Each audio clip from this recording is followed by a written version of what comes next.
Hey there, Virgo. Riverica here, reporting for duty on a trigger. Thank you so much for shuffling states of emergency into adoption spirit magic with me and steering clear of danger. Heartily, we are grateful.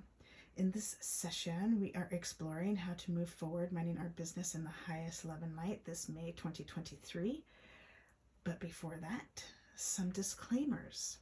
I am not a doctor, lawyer, therapist. I'm a fortune teller, so what I offer is no substitute for their services. Furthermore, what I share does not determine your future. Only your intentions and actions do. So please use your gifts of discernment before deciding what to gather and take away. And of course, take only what resonates and blow like a kiss the rest back to the universe for cosmic composting into beauty.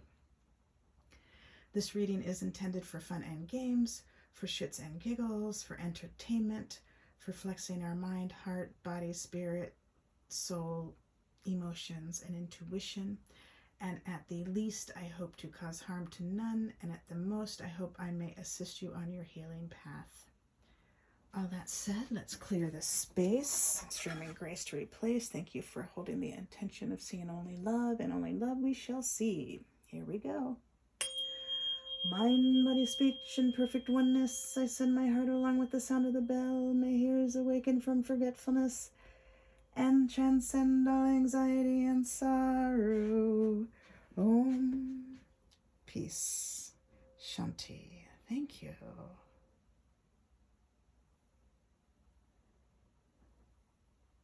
And I rolled a number 6, which is the number of service and so much more. You can check it out on your own and see what resonates with you, and that may help you through the month of May as well.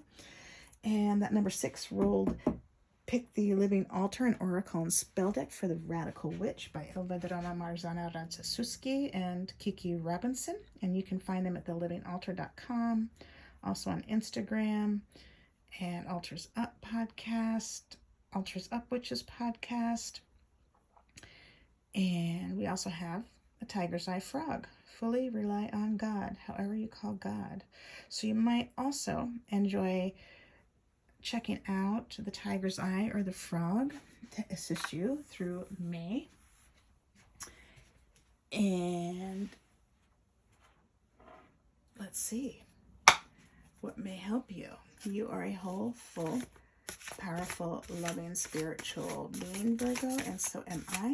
And we thank your source, spirit team, angels, galaxy guides, ancestors, saints, sages, gods, goddesses, universes here for the highest love and light, as well as mine.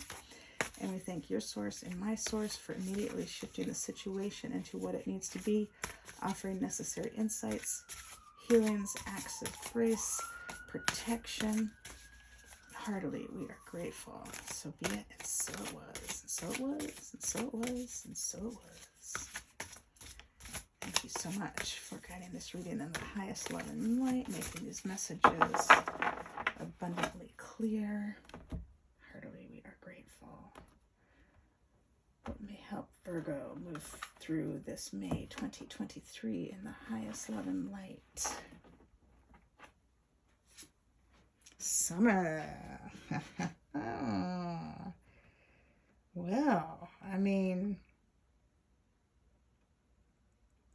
summer is such a happy time for so many people. And there's no such thing as quote-unquote bad weather. Just inappropriate clothing. I'm trying not to use the word bad in an effort for tolerance. But that saying is that saying. So summer, let's see, Virgo, how that may help you move forward in the highest love and light through this May. It's eclipse season, closing out some chapters. And this reading is split into 3 parts.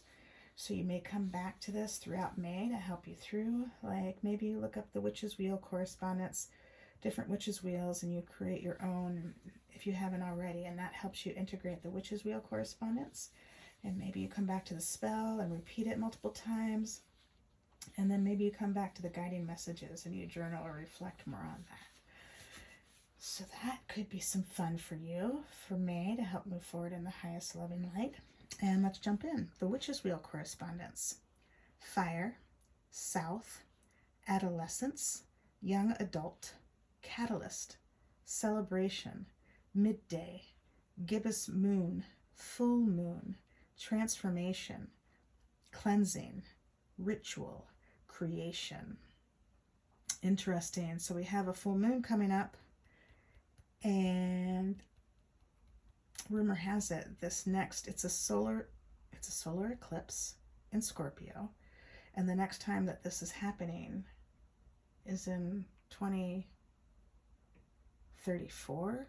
Quadruple check me on that. So anyways, this full moon coming up on the 5th, it's an eclipse, and it's a big one, and it's not happening again until we're into the 2030s. So you may investigate more into that and have some full moon celebrations to help close out old chapters and bring in the new and create the safe, sound space for yourself, because, you know, endings and beginnings could be the whole range of emotions from happy to sad. So you can just create your safe space to allow for that. And the spell, here we go.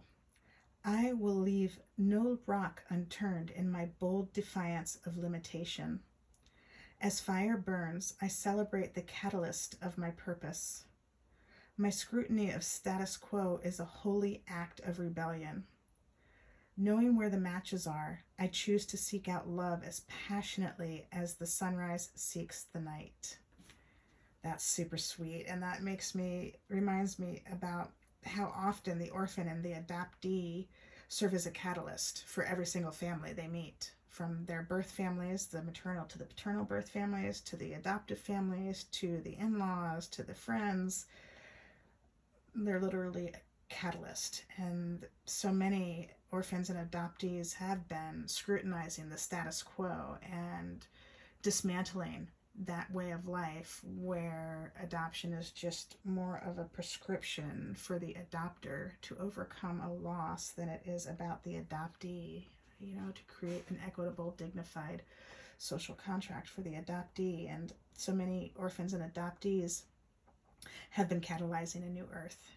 And so this is more assistance in that peaceful turnover to a more joyful, equitable, dignified way of life. That's super sweet. So the guiding messages. What is churning within you? What is asking for attention to be acted upon? Spend time reflecting on your relationship with summer. Where are you now in relationship to last summer? How have you healed? What transformations have you undergone? Where would you like to see yourself come next summer? What is asking for healing? That's super intense. We've been through so much, especially over the past 3 years, especially those who have been participating also in the dismantling.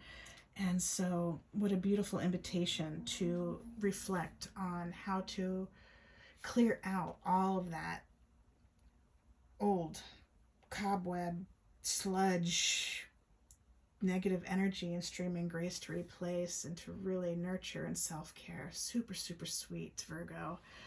And that is what I am seeing for you in this reading. And oh, I guess I'm seeing one more thing. These remind me of deer footprints, which is another symbol of regeneration and just nonviolence, peacefulness. So that may assist you as well. All right, Virgo. Thank you so much for joining us, helping us breathe life into adoption spirit magic.